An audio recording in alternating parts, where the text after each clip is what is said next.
அஸ்ஸலாமு அலைக்கும். Hi everyone. அன்னைக்கு மார்னிங் என் அக்கா பசங்க வந்து சித்தி டிஃப்ரெண்ட்டாக ஏதாச்சும் பிரேக்ஃபாஸ்ட் பண்ணிக்கூடன்னு கேட்டாங்க. நானும் டிஃப்ரெண்ட்டாக தானே, சரி வாங்க பண்ணிடலாம் அப்படின்னு சொல்லிட்டு பன்னீர் பட்டர் மசாலா பண்ணுறதுக்காக ரெடி பண்ணேன். என்னடா பன்னீர் பட்டர் மசாலான்னு சொல்கிறேன்னு பார்க்காதீங்க, எங்கள் வீட்டில் அது டிஃப்ரெண்ட்டான டிஷ் தான். ஏன்னா யூஸ்வலாக நாங்கள் அடிக்கடி பன்னீர் பட்டர் மசாலா பண்ண மாட்டோம். அதுக்கு ஒரு கடாயில் பட்டர், வெங்காயம், தக்காளி, பச்சை மிளகா, இஞ்சி, பூண்டு, கொத்தமல்லியோட தண்டு சேர்த்து நல்லா வதக்கிக்கோங்க. அப்புறம் முந்திரியை மலைச்சாரல் மாதிரி தூவி அதையும் சேர்த்து வதக்கிக்கோங்க.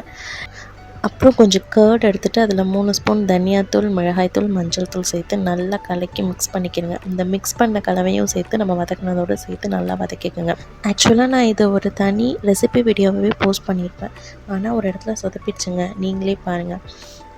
அகெயின் அந்த பேனில் கொஞ்சம் பட்டர், எண்ணெய் சேர்த்துட்டு இந்த பன்னீரை போட்டு வதக்கணுங்க.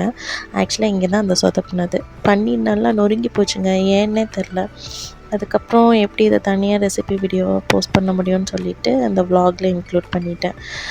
பன்னீர் எடுத்ததுக்கப்புறம் பட்டர், எண்ணெய் போட்டுட்டு ஜீரகம், பட்டை, கிராம்பு, ஏலக்காய், கொஞ்சோண்டு பட்டை மிளகாய் போட்டுட்டு நல்லா தாளிச்சிட்டு அதில் இந்த நம்ம வதக்கி அரைச்சி பேஸ்ட் பண்ணி வச்சுருக்கோம்ல அதை ஆட் பண்ணிவிட்டு சால்ட் போட்டுக்கோங்க. மேலே கொஞ்சோண்டு கரம் மசாலா ஆட் பண்ணிக்கோங்க. அப்புறம் நம்ம வதக்கி வச்சுருக்க இந்த பன்னீரை சேர்த்து நல்லா மிக்ஸ் பண்ணிக்கிறோங்க. இது ஃபைனலாக கொஞ்சோண்டு சுகர் ஆட் பண்ணிக்கிறோங்க. அப்புறம் கஸ்தூரி மெத்தி போடணும், ஆனால் நம்ம வீட்டில் கஸ்தூரி மெத்தினா இல்லை. ஸோ கொத்தமல்லி போட்டு கார்னிஷிங் பண்ணிவிட்டு ஃபினிஷ் பண்ணிவிட்டேன். ஆனால் உண்மையிலேயே டேஸ்ட் அமேசிங்காக இருந்துச்சுங்க. அப்படியே ஈவினிங் கிச்சன் பக்கம் என்னடா வாசம் வருதுன்னு போய் பார்த்தா அம்மா ஆட்டுக்கால் சூப் பண்ணியிருந்தாங்க. கொஞ்சோண்டு போட்டு அதையும் குடிச்சிட்டு சூப்பராக என்ஜாய் பண்ணியாச்சுங்க.